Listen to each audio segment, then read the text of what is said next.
Hi everyone, welcome back. Hope you're all doing well. So today what we're going to be doing is the trigger upgrade. So I'm going to be doing it for the CP2, but this will work on the CP1 as well. The only real difference between the CP1 and the CP2 is this little safety button on this part of the trigger. So not major changes, so whatever I'm going to do on the CP2 today, you can do on your CP1 as well. And believe me when I tell you, this is going to make your trigger super light. The other day I actually heard someone say the trigger was suicidal. And my trigger is set so light that when I send it for a service, the gentleman who services me gun thinks, messaged me the first time and said, that trigger's suicidal. Yes, it is. In an environment where you're carrying the gun around, it would not be safe, but in an environment where the gun is static and you need instant access to the break point of the trigger, it's set absolutely perfect. So I thought that was quite an apt expression. So because we're only using this mainly for Benchrest, it's fine to have a light trigger, and it is adjustable anyway, so definitely you're going to love it once you've done it. So just a few basics. Obviously I have polished the sear on this. I have polished the portion of the hammer where the sear engages with that, so that has been polished beforehand in another video. So what I'm doing today is just a little bit more extra on top of that. So let's get into it. Alright, so here I've got the parts for the trigger upgrade. So there's going to be two parts that I'm going to be changing, one changing, the other one I'm going to be working on. So the first one is this trigger that actually goes here inside the sear. So this is the original trigger, and this other spring here, so this is the original spring, this is the new spring, has a much softer gauge on it, so this is much more easily compressible compared to the original one, and that just when you pull the trigger, it allows that sear to go down that much easier.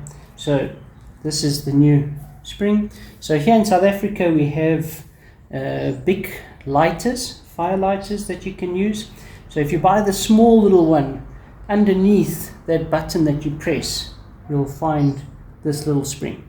So definitely, I'm sure in most countries you'll have small little lighters that you use to light a fire or your cigarette or whatever you want.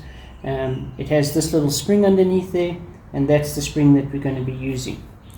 Okay, that's the first part. The second part is this little grub screw. So this grub screw actually gets turned in from this side, and it gets turned in there, and that adjusts the weight and the angle of the sear. So if you look at this grub screw over here, you'll see that it's just a little bit rounded on the top. So what we're going to do to make it even better is I've actually sharpened that one. So if you can see that there, so I've sharpened this one, so there's only that very tippy point that's engaging with the sear, and that makes it much finer and easier to adjust. So that's the components we're going to be using. I'm going to quickly put this trigger back together. See if I can show you how I do it. Alright, so first things first, we're going to put this sear back in. Very simple, just the lighter spring, and there's a small little groove that we want it to go into.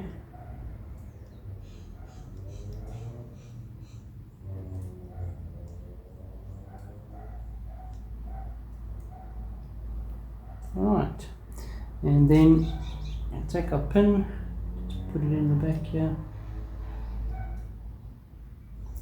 So this is a little bit fiddly. Alright, and just make sure that, yep, there we go. So now we've got our sear installed, and the spring is in that little groove that's inside this bottom plate. Alright, so that's the first part. Next step is our actual trigger itself. So we're going to first put in the front one.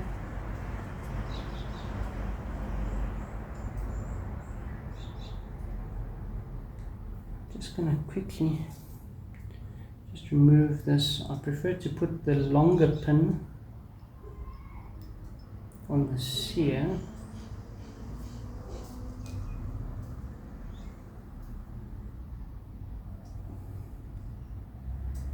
There we go. Alright, so we've got our trigger, got the sear, and we're just going to put in this last pin. So the gun actually has CO2 inside now, so the last step is just to install this little grub screw, and I'm going to show you now why I do this last. So what I like to do is I'm going to tighten it down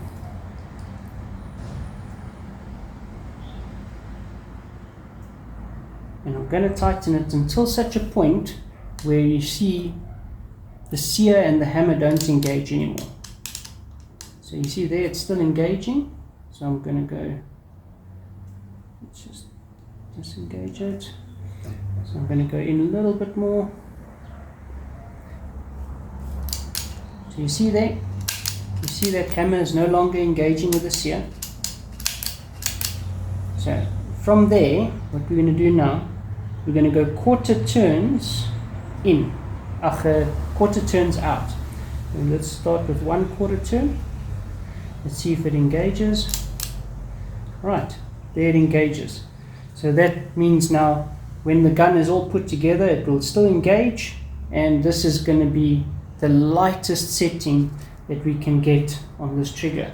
And I don't know how I'm going to show you how light it is, but believe me, this is super light.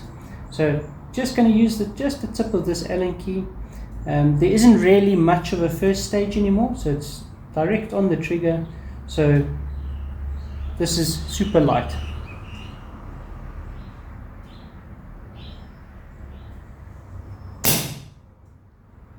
That's it. That's all the pressure needed. Oh. Okay, we have to go out a little bit more.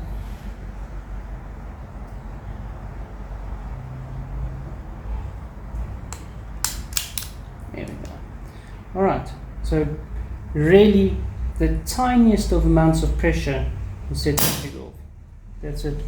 And that's exactly what we want, especially for the Benchrest, because we want that trigger to be nice and light so that when all the conditions are right, we can gently squeeze that trigger and it goes off without having to pull the trigger and it moves the gun to the left or to the right. So definitely this is what we want for our Benchrest. So I'm going to put this back together. Hope this helps you. Hope this allows you to set your trigger nice and light so that you can also improve your accuracy in your shooting. Till next time, happy shooting. See you around. So just a special mention to a gentleman by the name of David Barra, someone that I met on Facebook. It's him that actually showed me this trigger upgrade. So here's some pictures from the post that he had on Facebook. So definitely go and look for him and check him out in the Facebook groups as well. So credit should go to him.